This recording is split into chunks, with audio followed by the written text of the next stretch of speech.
Som-hi, va, que som dimecres 28 de gener del 2026. Benvinguts i benvingudes a l'Infopodcast. L'Infopodcast del 9-9, amb Eudald Puig. Hola, Caral Àries. Hola, Eudald. Dissabte es va inaugurar l'exposició amb els ulls dels altres. És una mostra de les obres d'Anna Pont. Sí, l'Anna va morir d'un càncer de pulmó el juliol del 2024. Era arquitecta i artista visual i va deixar una obra artística que es podrà veure al claustre del Centre Joan Triadú fins al 22 de març. El que es pot veure és la primera pedra d'un projecte que vincula l'art, les cures i l'arquitectura i que treballa conjuntament amb l'Institut Català d'Oncologia.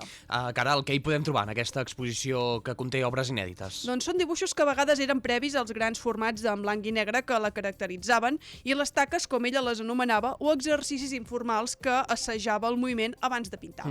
Tot aquest material de l'Anna estarà a la venda i ja es podrà adquirir a través de la pàgina web annapont.cat. Sí, està disponible des del dia de la seva inauguració. Tot el que es vagi recaptant serveix per finançar el projecte a l'Espai Pulmó de l'Hospital Duran Reynals de l'ICO, a l'Hospitalet de Llobregat.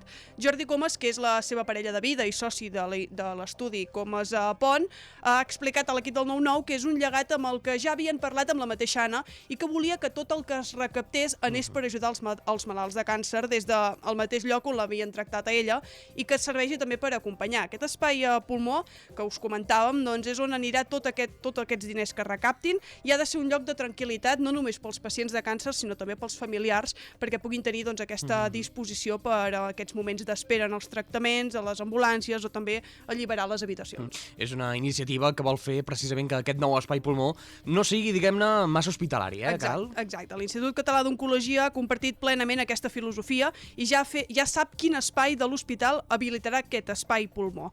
Al mateix temps també es prepara en col·laboració amb l'ICO i amb CatSalut una jornada sobre les relacions metge-pacient i els espais hospitalaris que tindrà lloc a la seu del Col·legi d'Arquitectes de Catalunya el 26 de febrer. Clar, perquè Caral, a veure, anteriorment ja s'havia fet alguna altra exposició amb obres de l'Anna, oi? Sí, l'any passat a l'espai de la tintoreria ja va acollir l'exposició de 3 a 8, que és un nom molt característic perquè, clar, ella treballava de 8 a 3 com a arquitecta i de 3 a 8 doncs era quan feia aquestes obres que es van poder veure l'any passat.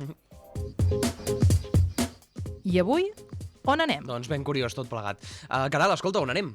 Doncs mira, a banda de poder anar a aquesta exposició justament de l'Anna, us proposo una altra activitat per aquest dimecres. A 5:45 de la tarda a Centelles podeu anar a la tarda del Cau Bruix, que és el nou joc de taula del Cau de Bruixes que ho podeu provar a l'Espai Jove de Centelles. Doncs escolta, tenim per triar i remenar. Caral Àries, moltíssimes gràcies. Nosaltres tornem demà, que vagi bé. L'Infopodcast del 9-9, una coproducció del 9FM i La Xarxa.